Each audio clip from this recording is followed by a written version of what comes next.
right. Well, of course, this is our night of prayer, and I want us to look at the book of John, chapter 15, for just a minute. Now, these discourses, chapter 13, 14, and 15, the importance of these discourses, and on into 16 and 17, of course, are marked by the fact of their proximity to the cross. I think Dr. Piper's been asked before, maybe several times, if you could only say one thing to the world, what would you say? Well, prominence is also seen when a person says, these will be your last words. What would you choose to say? How would you choose to use the last time you've been given to speak and to teach? And of course we have here in chapter 13 through 17 some of the most beautiful teachings of Jesus Christ. He begins to reveal to us what it is to truly be a disciple of Jesus Christ. That it is not a mechanical or self-willed enterprise. It is life flowing from Him into us. Now that doesn't mean that we don't discipline ourselves for the purpose of godliness or that we are lax in spiritual disciplines. But what it does show us is that it all comes from communion with Christ.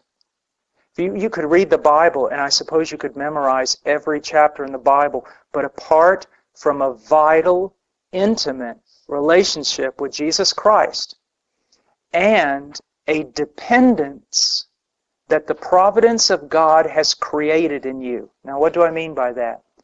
Do you wonder why you've had so many trials in your Christian life? So many failings that you've seen in your own life. Why? It's the providence of God lovingly creating dependence. That you would be dependent upon the vine so that you could really bear fruit as a branch. Now in chapter 15, he says, I am the true vine, and my Father is the vine dresser. He's the true vine. Now, this is important. Why? We live in a day and a culture where, Christianity is finding its power or its source in things other than communion with Jesus Christ.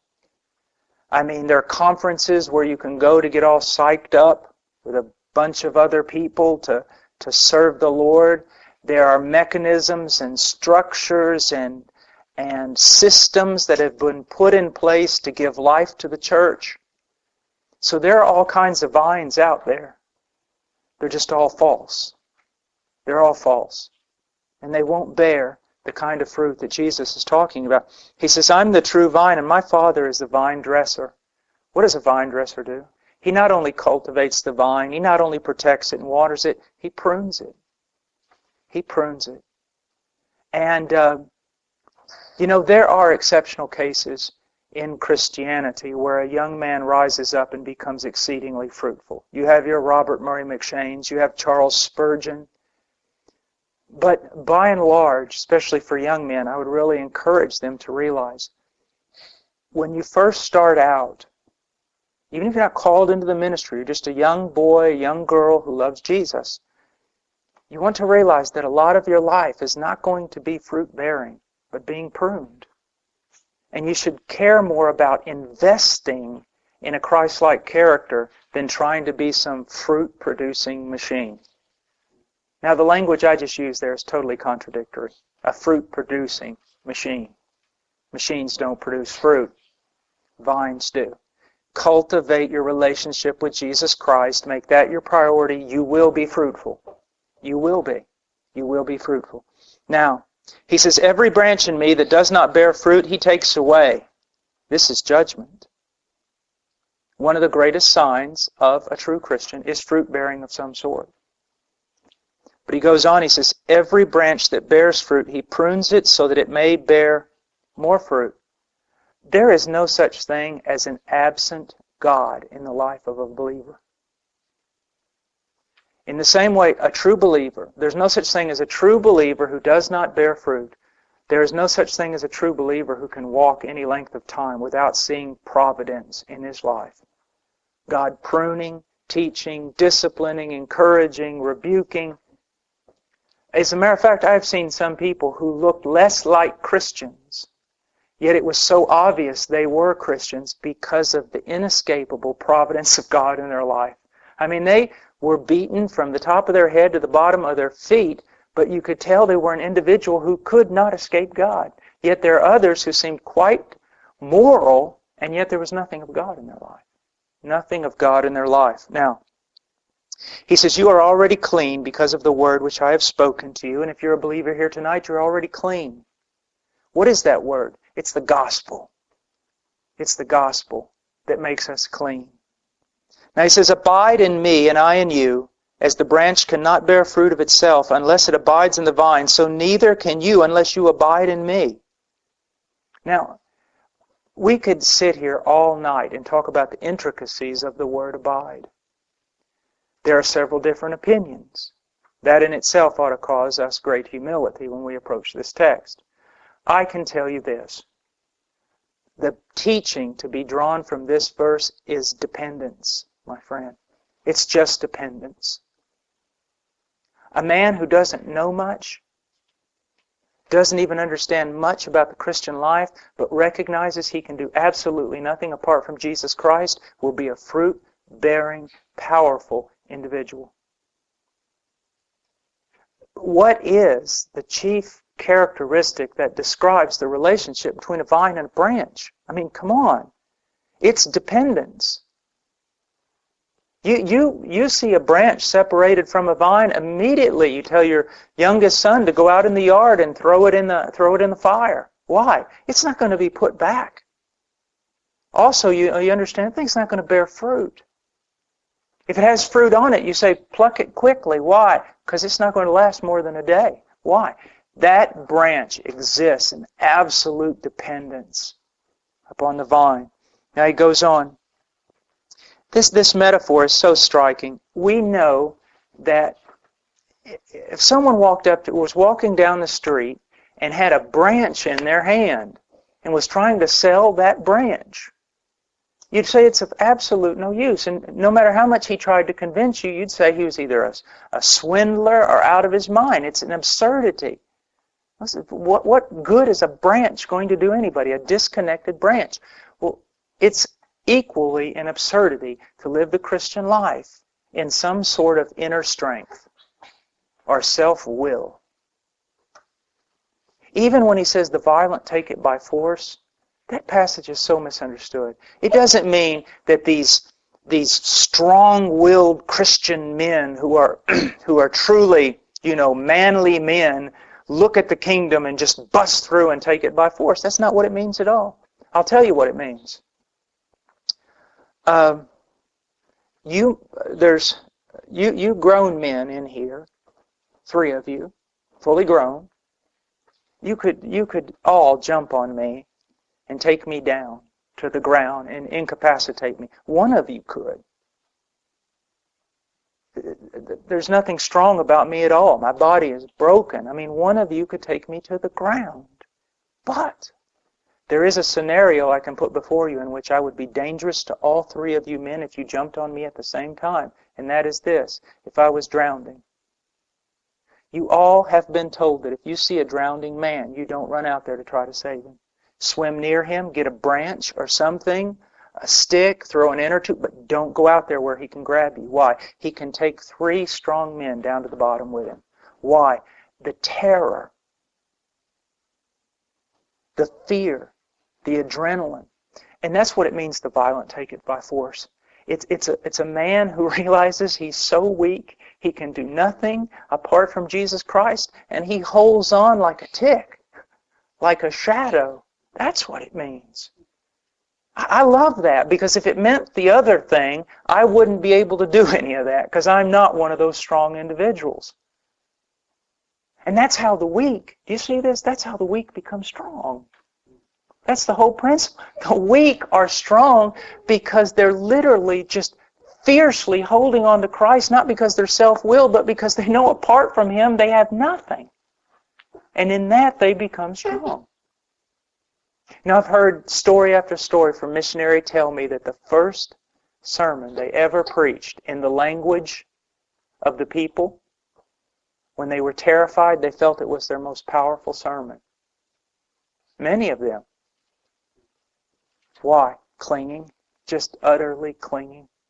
Now, he goes on and he says, I am the vine, you are the branches. He who abides in me and I in him, he bears much fruit. For apart from me, you can do nothing. Now, guys, listen to this. Much fruit. Do you know when the one converted person in the parable of the sower, what is it, 30, 60, 100-fold? The weakest Christian bears 30-fold fruit. It's much fruit, but we must be cautious. Especially in the culture we live today, fruit is defined in so many wrong ways. It seems to me that we've come to believe that the fruitful man is the one whose supposed ministry has been noticed by other men. Do you realize how contrary that is to Scripture? It's contrary to the whole vein of Scripture. So we can bear much fruit. And I want to encourage you. I want to tell you something. Those of you who have sincerely followed Christ, you have borne more fruit than you know. I think that could be one of the characteristics you could lay down about the genuine Christian, is that he is far more fruitful than he recognizes. You are. You're far more fruitful than you know. Now be encouraged about that and go on. Just keep on living. Don't sit there. You know, most times something like this is preached. People walk away going, I haven't been fruitful enough. And in the guilt that has just been heaped upon me, I will now go out and attempt to bear greater fruit. That's not it. You have been fruitful. How do we know that? Because you really are a branch. And if you really are a branch, you really are connected to the vine, and you really have produced fruit. You have. Just look at your home life. Look at your children. Look at everything about you if Christ had not come into your life. So whatever is greater than what you would have been is fruit. Do you see that? Now, he goes on. I want you to look at something in verse 5. It's not wishful thinking. He doesn't say, I am the branch, and you need to try to be branches. He makes not a promise, but he makes a declaration of reality. He says, I am the vine, and you are the branches.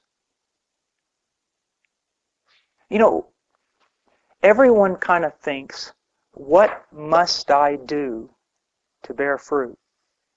But I think a better way of looking at it is this. And instead of trying to be what you think you aren't, why don't you be what you are? You are a branch. You are a Christian. Walk in that. Walk in what He's made you. Most people spend their life thinking that the Christian life is trying to be something they're not. And in reality, what it is be what you are. And that's really good for temptation, because when the devil comes to you and says, you're a filthy old sinner and you love sin, so why don't you take a bite out of this fruit? If you believe that kind of jargon, you're going to take a bite out of the fruit. You're going to say, well, what else can I do? But if you sit there and he comes to you and goes, you're just a filthy, sin-loving wretch and you love sin, so take a bite out of this. No, you look at him and go, no, I'm not. I am a Christian. I am a saint. And although there is an aspect of me, an unredeemed part of my humanness that is attracted at times by the wrong thing, in the essence of who I am a child of God. And if I do take a bite out of that thing, I'm not going to be happy. I won't love it. I will be miserable because I'm a new creature. You see that? Now, he says in verse 6, if anyone does not abide in me, he is thrown away as a branch and dries up. And they gather them and cast them into the fire, and they are burned. We have something of eschatology here, something of what's going to be happening. We have this great idea of a great harvest one day, of a great judgment one day. The wheat is brought into the barn, the chaff is burned. Similar here, the branches that do not bear fruit, that have been cut off. But here's something that I want you to see. God says with His people in Jeremiah 32 that He's made an everlasting covenant with them not to turn away from them to do them good. But here's the thing that's the key. You say, well, that's true for God's people, but how do I know I'm God's people? Because He goes on in that same passage and He says this, and I will put the fear of me in their hearts so that they will not turn away from me. Can you guys get thrown off by temptation? You bet you can. Can you look sometimes like, oh my gosh, you don't look like a Christian? You're acting angry, you're arrogant, you're spiteful. There seems to be all sorts of just words coming out of your mouth and hurtful things, and you're not acting properly, and you're full of bitterness. Is that possible for you? Yes, it's possible for me. I describe it so well because I suffer that. But here's what I want you to see. Could you at that moment deny Christ? You go, no, I can't. Why? I fear Him. Why? Because He's put His fear in you. And why has He done that? Because He's made an everlasting covenant with you not to turn away from you to do you good. See how it works? It's very encouraging when you understand how the thing works. Now, in verse 7, if you abide in me, and my words abide in you, ask whatever you wish, and it will be done for you. Now, here's something that I want to point out. That abiding, remember what I said, it's dependence. It's being dependent upon Him. And the Father prunes us to make us more dependent. But also here, there's this idea of my words abiding in you and asking whatever you wish. I think at least a manifestation of that abiding is a feeding upon Christ's Word, an internalizing of His Word, and a life of prayer. I don't think you can have this abiding relationship apart from feeding upon His Word and abiding in prayer. Okay? So, I know you struggle at that. It's not a cause of condemnation for you. Let me share something with you. So many people look at other people who seem to have great success in the matter of reading the Word and prayer, and they think to themselves, that person's just really spiritual, or that person has this gift. Let me share with you something, and it'll be very helpful. Everything that I do personally in the Christian life is a fight. I have to fight to read my Bible. I have to fight to pray. I have to fight to believe. I have to fight for joy. I have to fight to love the people I should most love. And when you get that into your head, it changes things. First of all, you say, well, I don't have an excuse.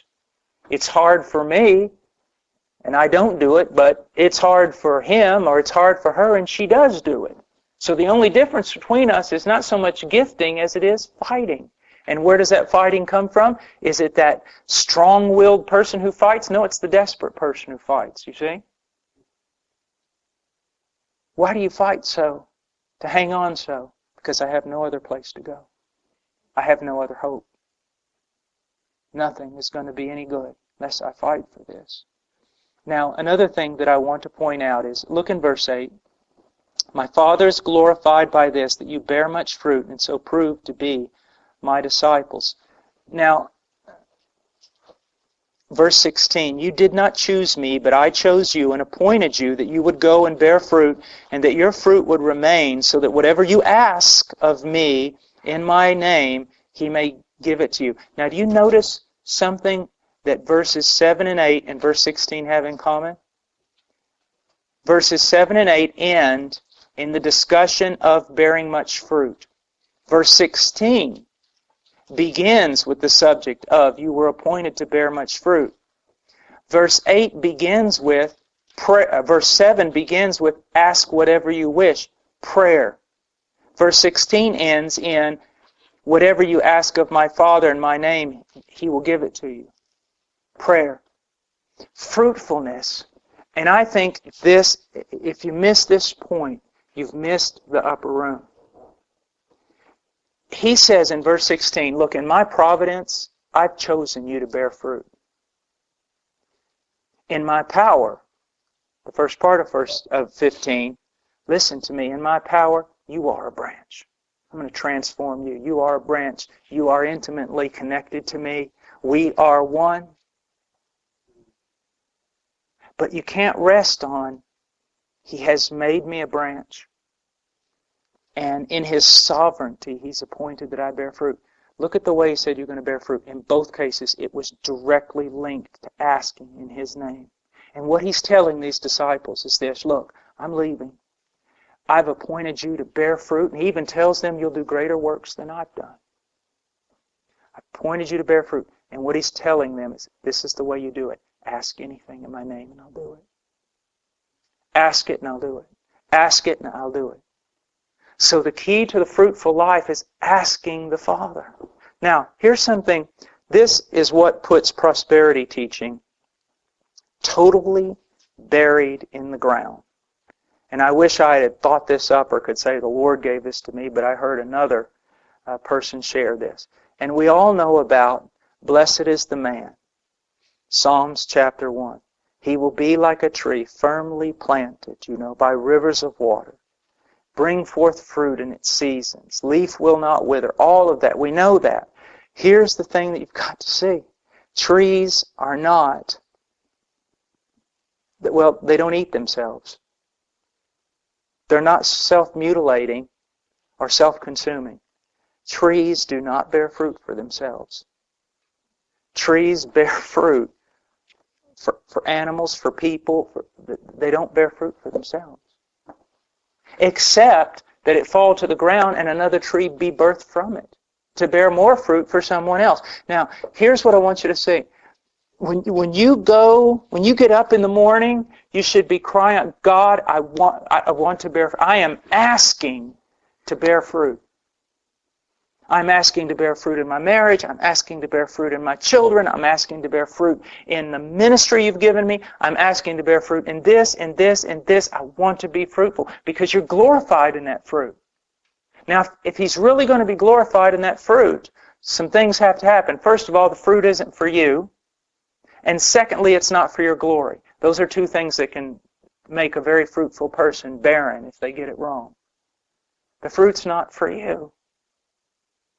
Even the businessman who may bring in millions of dollars, he should be saying, Father, I want to bear fruit. I want more, to give it away for you.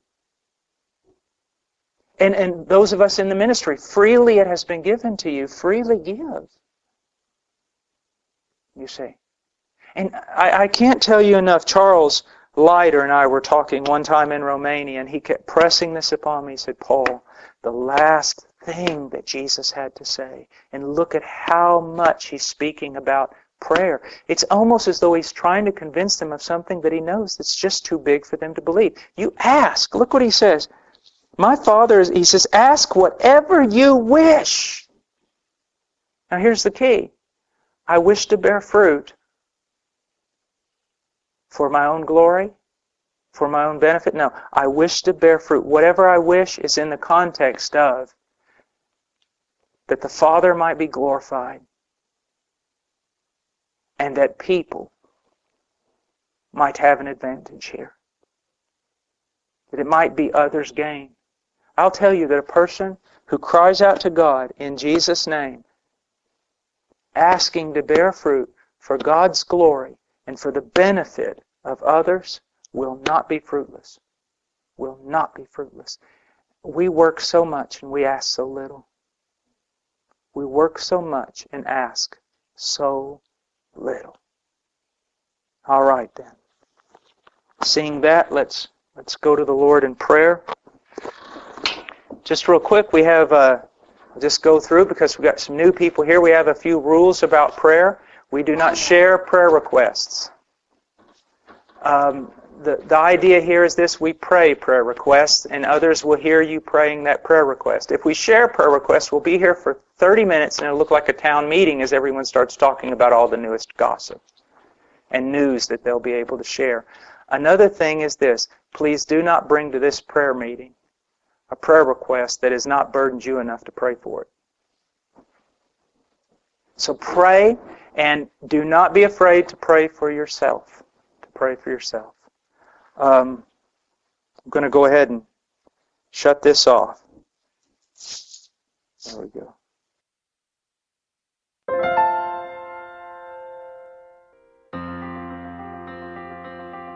Please visit our website at heartcrymissionary.com. There you will find information about the ministry, our purpose, beliefs and methodologies, and extensive information about the missionaries we are privileged to serve.